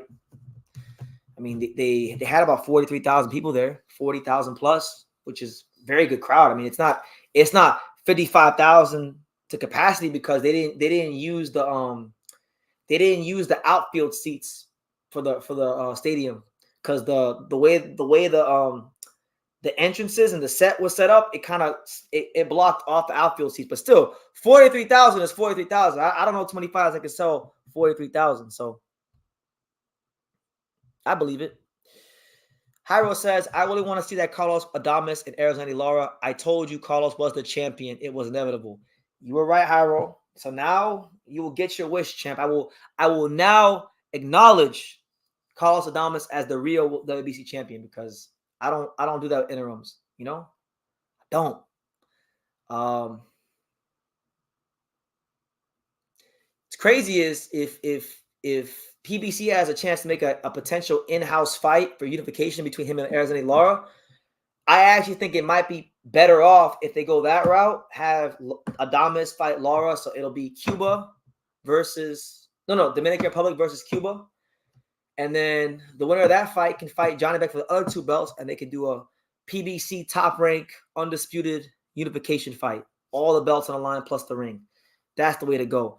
Shout out to my guy Ismail Bermudez, a good viewer, always contributes super chats. Good to see you, champ. Hope all is well. He says, "Hi BT, just got in. I wanted to ask you, did you hear anything about Ryan Garcia versus Errol Spence Jr.? Only thing I've heard, champ, is just what you've heard, which is seeing them argue on Twitter. You know, Ryan Garcia has been talking about how he didn't pay Derek James and whatnot. So I've only heard that. That's all I've heard. That's all I've heard. Boxing likes to make these fights where guys aren't in the same weight classes, but as long as they're big names and they can turn over a profit, they'll do it. Ryan has never fought at 154. Errol Spence is now a 54-pounder. Ryan hasn't even fought at 47. So boxing don't make sense these days, but if it makes dollars, it makes sense. So I can see it happening. Ryan's got a huge fan base. Errol Spence, if they do it in Texas, has a big fan base. So it wouldn't surprise me, honestly. But I feel like Earl needs to focus on rebuilding. Maybe go fight like Brian Mendoza. See if he can beat someone like that at 54. Maybe try to get a belt against like a Bakram or the Latsiev or something like that. Then go into a big fight like against Terence Crawford or something like that. That's what he should do. What he's probably gonna do is fight Sebastian Fundora. So I hope I answered your question. Jitterbug wants to know from me, where do you think Japanese boxing goes here after the likes of Inoue, Nakatani, and other champs reigning? I feel like Japan is, and I've always said Japan is one of boxing's powerhouse countries. People always talk about the USA and Mexico and England, but I've always said, even if you go back in the day to the fighters like fighting Harada, Yoko Goishin, there's always been great Japanese fighters. It's just that now with guys like Inoue and boxing being exposed to more people, now Americans and the rest of the world is beginning to see how great Japanese boxing truly is. So I think you're going to start seeing Japanese fighters win world titles in higher weight classes. Like I said, guys like Andy Hiroka and Jin Sasaki fighting at 140, 147 respectively, I think are going to be major players in higher weight classes, and you'll get more bigger events in Japan. So, yeah, that's what I think. My boy, Hollow Ninja, again, shout out to you again with the super chat. He says, rumor has it is that Turkey is ill and he's dying. I hope not. Keeping the brother in my prayers. God bless him for making many great fights. Pray for his recovery. Yeah. So I don't know how new you are, your Hollow Ninja, but I had a live series. I went live every day for 90 days, from January 19th to April 18th. Every day I went live, and the first live we did in that 90, it was called 90 Days of Boxing. And the first live we did was talking about Turkey Al-Sheikh, and we spoke about that. I spoke about how a big reason why a lot of these fights are happening isn't just because of money in Saudi Arabia. A big reason why a lot of these fights are happening is because the guy that's in charge of making boxing happen in Saudi Arabia, and that's Turkey Al-Sheikh, a guy that's a big boxing fan, a guy that has highlighted, as you said, in the past himself. It's not a rumor. He's highlighted himself that he has health problems. So because he has health problems and he's a big boxing fan and he wants to see these big fights, he wants these fights to happen now, quickly and swiftly. It's crazy to think it'll be Inoue who can bring boxing back to Dodger Stadium, something Floyd could never do. Yeah, man. Listen, Inoue is such a big deal. Inoue can fight at Marlins Park. Honestly, he could fight at Marlins Park, and I think he'd do well there too. He could fight at Wrigley Field. He could fight at Yankee Stadium. He could fight like that's to the degree of the star he is, not just in boxing but in sports now. But shout out to everybody here. It's your boy BT, the untouchable True School Sports Empire. We still got a pretty strong audience here, so I'm gonna let it rock for a little bit. I'm gonna let it rock.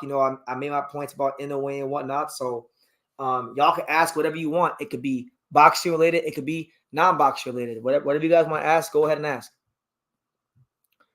Manny was a fighter boxer, and Inoue is more like a boxer athletic. Can Inoue style move up like Manny?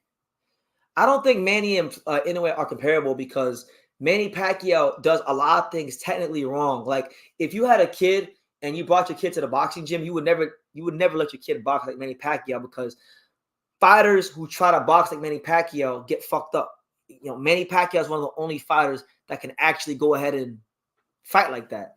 Inoue is Japanese, and he has that more of that Japanese old school regimented base. So, he's not gonna drop his hands and just throw punches from here like Manny Pacquiao. It's just different. So I don't think that's a fair comparison. I feel like, believe it or not, Inoue's style, he reminds me more of like a young Floyd Mayweather, like a pretty boy Floyd Mayweather, or like a Salvador Sanchez, like an elite boxer puncher with great defense. Like that's what that's the kind of style he has to me. If we're talking about styles.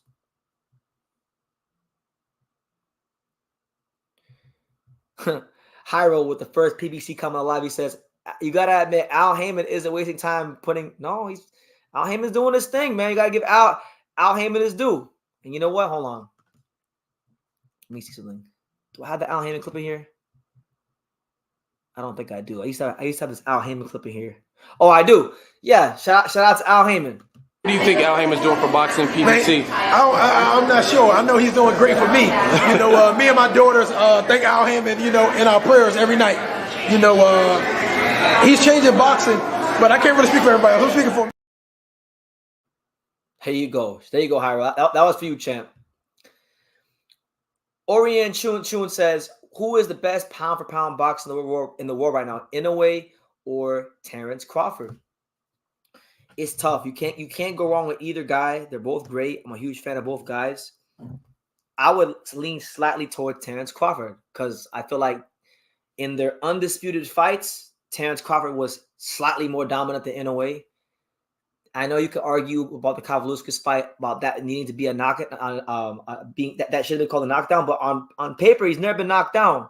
So when you have guys this great, when you have a guy as great as Terence and a guy as good as Inoue that are so close in so many ways, the smallest of margins will set them apart.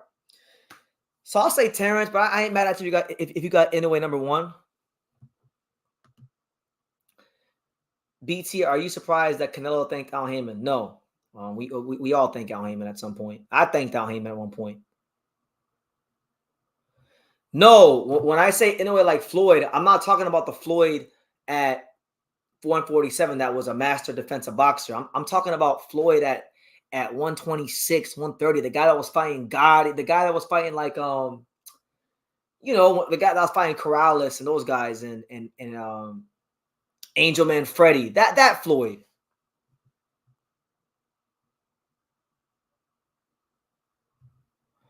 Crawford was hit more than we ever seen in that sparring session. You clearly didn't watch. As far as Lara sleeping Adamas, talking about, I have watched that sparring. What are you talking about? I watched that sparring session years ago when we're talking about when Terence sparred Carlos Adamas at Gleason's. I've been watched that. We'll see what happens when and if those two fight though, Lara and Adamas. The way the monster slaughtered Nery and knocked him down twice, that knockdown the monster was just like a prank. It felt like it. I was like, at first I was like, whoa, that's crazy. Okay, you're gonna really get dropped like that, and then I don't think Nery won 3 seconds of any round after that. It's just a big ass beating. Does Inoue still owe Top Rank one more fight stateside?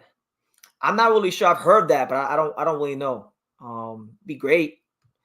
Give him a reason to come here and fight.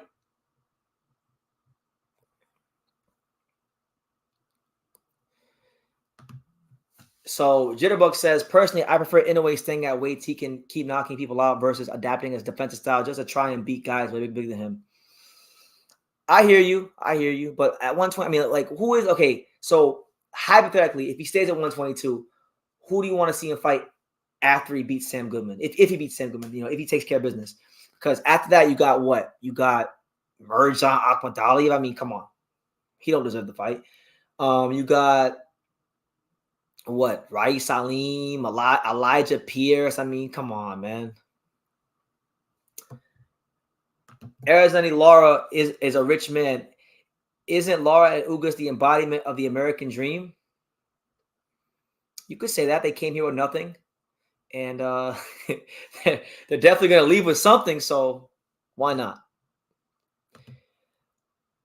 What do I think of Nicholas Walters? I think his next fight should be against Jose Pedraza. I feel like that's a great fight. Jose Pedraza has declined a lot. He's older up there in age. Why not? It's a good old guy fight. And then I feel like if he could beat Pedraza, then get him somebody like in the top 25 or top 50, someone like maybe could fight Steve Claggett, after Steve Claggett loses to Teo. If Bam beats Guile, who do you like next? They're not gonna fight each other. I've wanted Bam and Roman Gonzalez to fight so much. They're not gonna fight. Mr. Honda don't want to make that fight. So I'll like to see Bam fight Kosai Tanaka or Juta Nakatani, something like that. One of those two. That would suffice. That'd be good. Nah, not Casemiro. I'm good on the Casemiro.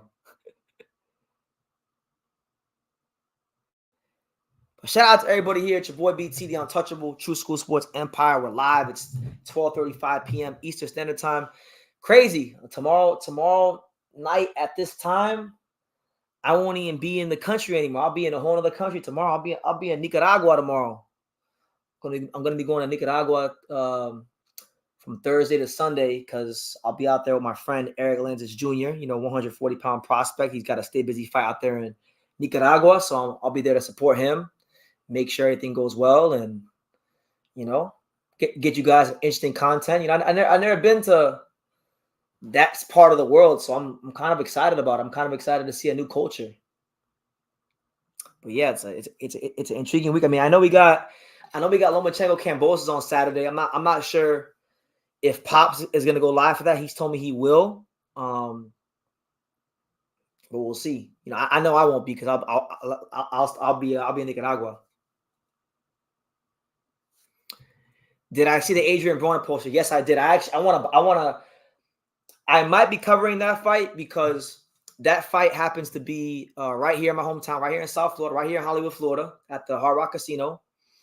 I want to get that. I need to get me a physical copy of that poster because that was amazing how they did that. They put because the main event was supposed to be Broner versus Blair Cobbs, so they put that shit way at the bottom. So they put Ryan Ruzicki versus I forgot who he's fighting for the cruiserweight title, but they put Noel McCallion. That was the main picture. Then they put like all the other undercard fights in like little letters.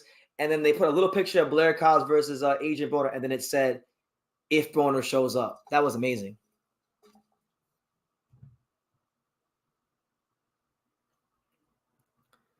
Hit up Grenada or yeah, it's more of a business trip. I'm not really there to vacation. It's a boxing business trip. So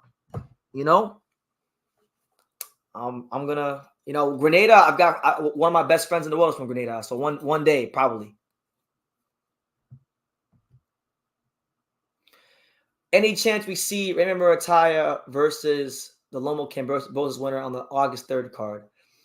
I'd like that. Raymond Murataya is a good fighter that is in the mix, but I don't know. I don't know about that one. I'll ask Robert Garcia next time I see him, and I'll get to the bottom of it for you. I'll get to the bottom of it just for you, Jesus, and just because you always come here and you always show love. People speak on Tank fighting Inoue, but fighting Loma is the best business move, and it's an easy fight to make for Top Rank. I would love to see Inoue fight Lomachenko because I used to always say back in the day that Inoue is way better than Lomachenko, and people used to always say, True School, you're just a Lomachenko hater, which is crazy because I like Lomachenko, but yeah, why not? If the dollars make sense.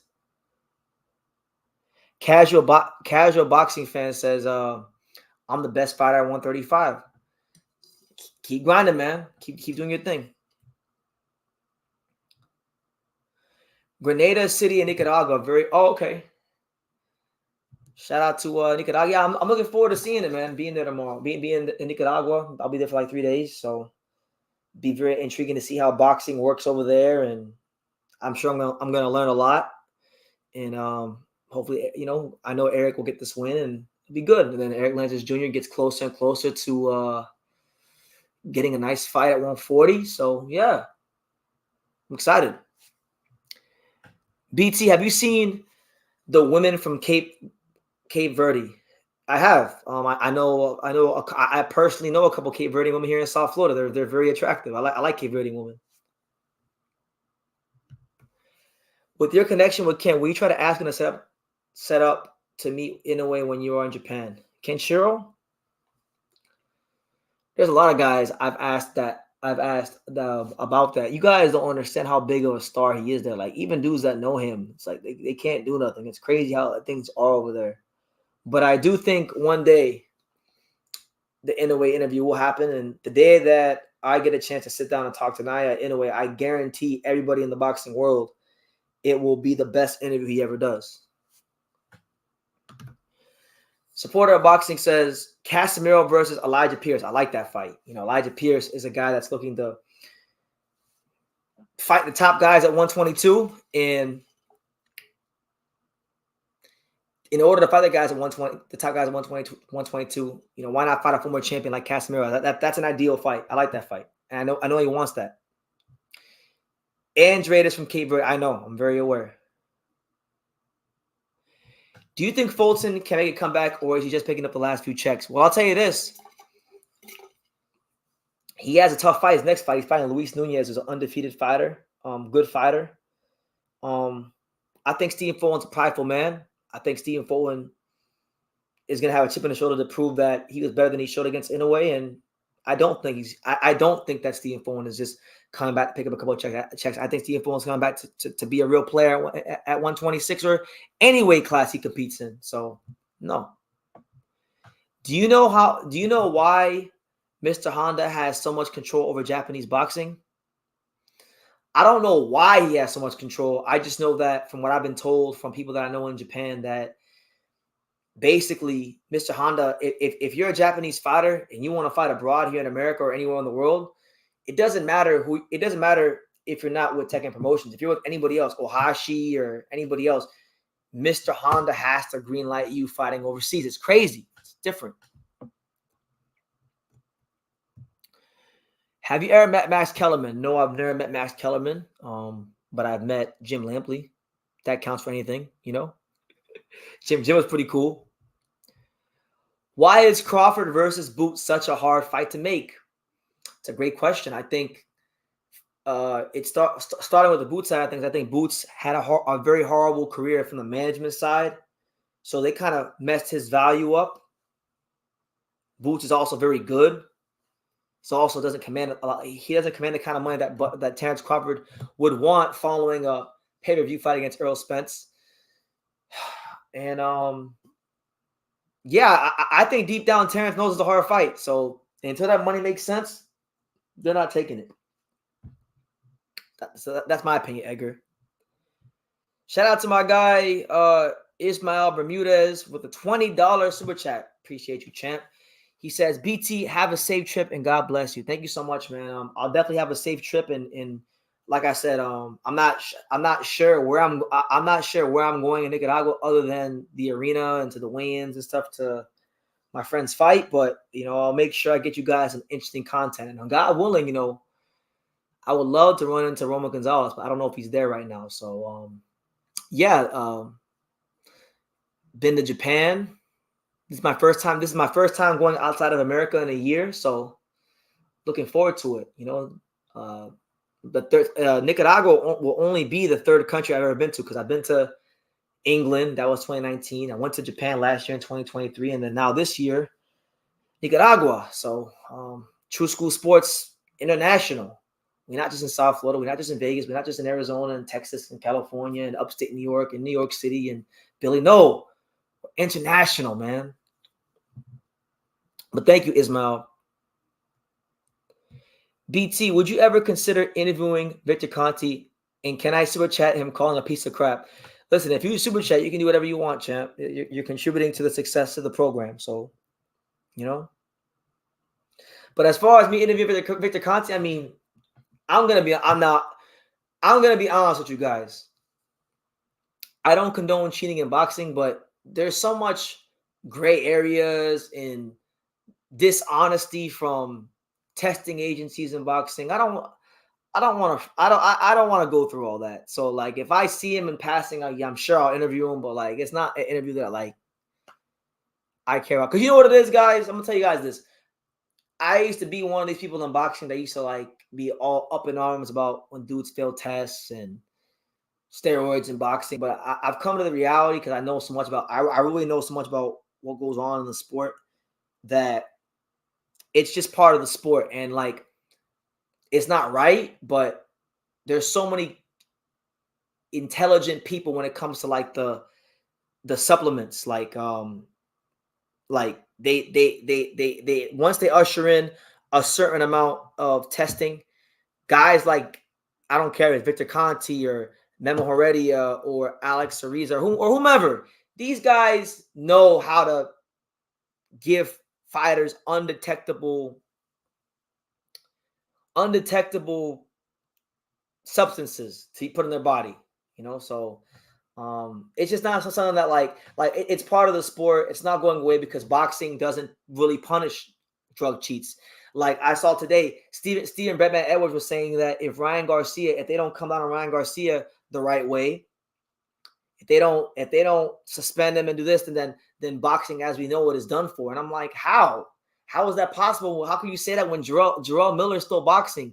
Jarrell Miller failed every drug test in the book for every substance in the world, and he's fighting in Saudi, getting that Arab money. So boxing does not take the industry. Boxing as well does not take fighter safety serious. Now, the only time I'll have a big problem with it is if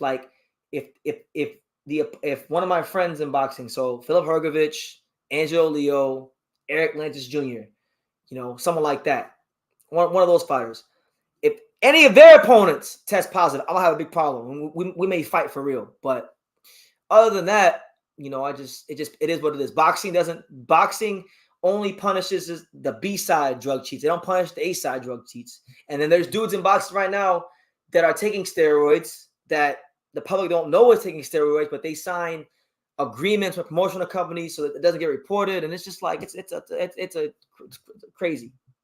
It's craziness in boxing.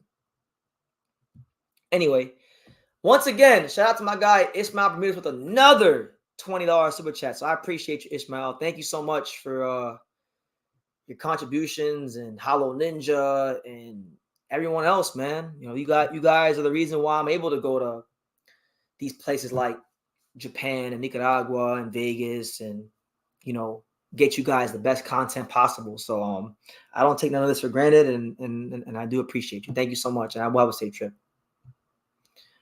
Hyro says, you forgot that Earl Spence sold 40,000 in jerseys. Well, no, I didn't.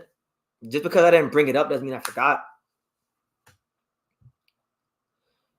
Mr. Honda is the one that made Mike Tyson versus Buzz at the Tokyo Dome. He got the strong tie with Don King, and Bob Arum also has a strong pipeline with the Japanese cable. Yes, and it's great points. I didn't know that point about the Japanese cable TV, but I would have, that's not surprising. I mean, he's been around for so long, so I'm sure he knows everybody. That's what I'm saying. Raw dog. We got PED drug cheat abusers pointing the fingers at other PED drug test abusers. So it's like in boxing, guys, I don't care who your favorite fighter is. Anybody could be on steroids. Anyone. And you know what's crazy? A lot of fighters take steroids not because they want to take steroids. A lot of fighters take steroids to protect themselves.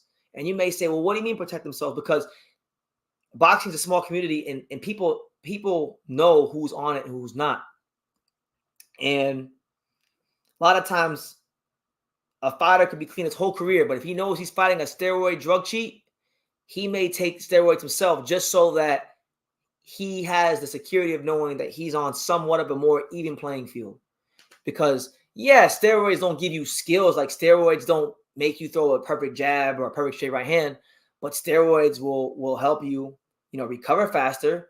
If you get hit by a straight right hand, you won't feel it as much, so that happens in boxing. A lot of these guys that are taking steroids are taking them straight out just for protection reasons, But that's the part they don't tell you. They just tell you that the guys are just, only this guy cheated, only Jarrell Miller cheated, only Ryan cheated, only, But meanwhile, the guys that sell the pay-per-views and put the asses in the seats, they go ahead and they cheat. They go ahead and they take steroids, but they don't get reported out there. So it is what it is. Such is life. Such is the wild, wacky world of boxing. Connor Ben, another one. He says, "Yeah, that's called cheating." Yes, and there's a lot of it. There's a lot of it that happens in boxing,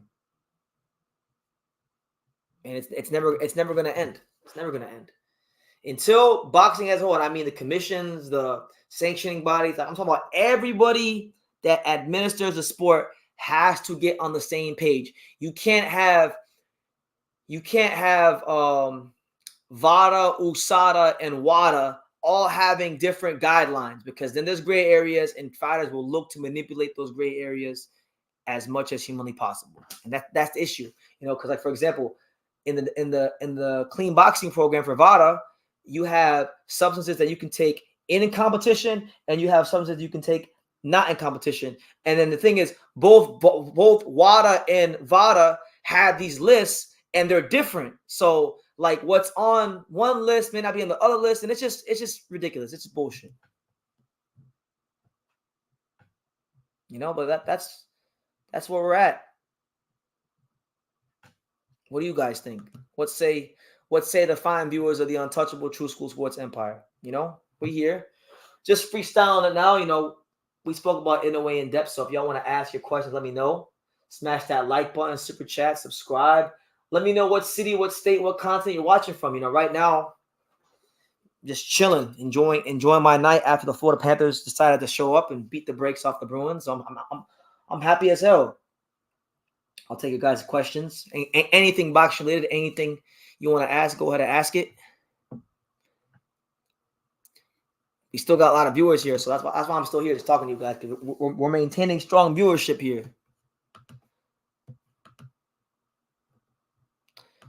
Shout out to Hyro. He says, BT, if Turkey wants to do music for the Fury fight, then he should ask the best music promoter, Al Heyman. He could probably get a Mary J. Blige.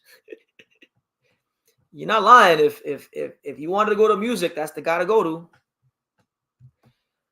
Would you like to see Gamboa versus Walters on Pro Box, and can Pro Box afford Gamboa? I didn't think about that fight, but yes, I like that fight. That's a great Pro Box fight. Pro Box shows that have showed that they like giving these old guys a platform to showcase their skills. I mean, even tonight they gave Sergey Lipinets and Robbie Davies a chance to showcase their skills, and apparently it was a really good fight from what I hear. I still have to go watch it, but yeah, it's a good fight. Why not? I think Gamboa is a beatable fighter for Walters, and they're both names. Is Terence Crawford the GOAT if he beats Canelo? Well, if he beats Canelo, what? He'd be assuming let's just assume he beats Madrimov, right? If he beats Madrimov, so that make him a 4-division champion. If he beats Canelo, he'd be a champion at 168. I don't know. It's tough. I don't know if I call him the GOAT. I mean, there's even with a Canelo win, there's still fighters that I would put, like, if Terence Crawford were to knock out Canelo, guess what? I'm still putting James Toney above Terence Crawford. Like, I just don't think there's anything he could do to surpass a guy like James Toney. That's just me. But even, like, there's just certain fighters I don't think he could pass because he didn't have enough of those fights in the other weight classes. And it's not entirely his fault. Like, we know that PBC didn't want to make those fights happen, but I can't call him the GOAT because there's certain guys I wouldn't put him above. Couldn't put him above Salvador. Couldn't put him above Duran. But it would definitely put him in that, like, rare fighter. He'd be like a top 25 fighter of all time. Top 20 fighter of all time. Like, Inoue gave the WBC Diamond Belt to Hideki Ohashi. Well, what a nice guy. What a lovely fellow. I'm happy that he showed his promoter respect and courtesy.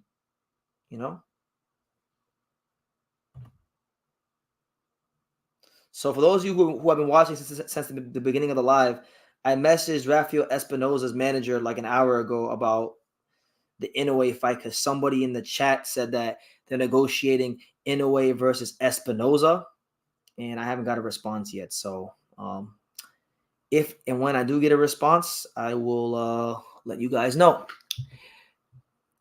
I heard a guy say Munguia versus Canelo was boring, low IQ, flat-footed boxing. Maybe from the Munguia side, but it sure as hell wasn't from the Canelo side. Canelo was doing his damn thing. Canelo was parrying and Canelo was doing some high-level stuff in there. And I'm not even a Canelo fan like that, but he was doing his thing. I already spoke about that earlier in the live. That was the first thing I spoke about. But so you can rewind it back to the beginning of the live if you want to hear what I said. But what I will say is they're saying that Joshua would headline the fight. I don't think Inoue should be on Joshua's undercard. I think Joshua should be the co-main event, not Inoue. And I don't care if they're in England. If Bud beats Canelo, he's a GOAT. That's some Sam Langford. It is. And you're going way back. Yeah, that's some like Sam Langford was scaling all the damn weight classes. He's one of them guys that you read in the books. Maybe Terence Crawford, if he beats Canelo, maybe we'll have to give some thought to the fact that maybe Terence Crawford might be a descendant of Sam Langford.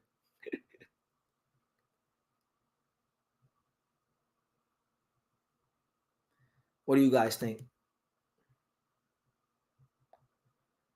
Do I know when tickets go on sale for August 3rd? I don't. You talking about August 3rd? I'm trying to figure when tickets go on sale for August 10th for Angelo Leo versus Vado Lopez. That's the fight of August I'm looking forward to. You know, August 10th. But no, I don't know anything about that. I want to see Nakata. Yeah, that's a big fight in Japan, and I've spoken about that fight many times. That's the Super Bowl. That's the World Series. That's the Champions League final. That's the Stanley Cup of Japanese boxing. That's the biggest fight for the future. You know, just as long as Junto keeps winning and this star power keeps growing. If Bivol is so good, why don't you want him to go to cruiserweight? And you know why? And you know I always wanted that. Bivol is tall. Who said anything about me not wanting him to go to cruiserweight? He can go to cruiserweight. Why not? You just putting things. You just going ahead higher. You just putting words in my mouth. But look, guys. On that note, look, I'm giving you guys 100 minutes of my time. It's 12. It's almost 1 in the morning here. I have to start packing and getting my shit ready for Nicaragua. I have to be at the airport tomorrow afternoon. So look. All I'll say is this. Stay tuned for more great content on True School Sports. There's a lot of videos coming out. There's more shorts coming out. There should be a live on Saturday for Kambosos versus Lomachenko, but I got to check a pause about that. We'll see how that goes. And yeah, man, May is going to be a very interesting month because there's still a lot of big fights coming up. We saw that Fury coming up against Usyk. That's on Prop's birthday on May 18th, so we laugh at that. And then probably by the end of the month, we're probably looking at me being back in Las Vegas. So a lot of great, interesting stuff happening, not just in boxing, but definitely in my life in boxing. So I'm glad that you guys are a part of it, and hopefully we can keep growing this channel and making it one of the best channels out there for the hardcore boxing fans and for the people that really love this sport. And yeah, you guys take care. Have a blessed night. And like I say in every single one of these videos, you can love me or you can hate me, but I'm just a kid from Dania. So until next time, take care, guys.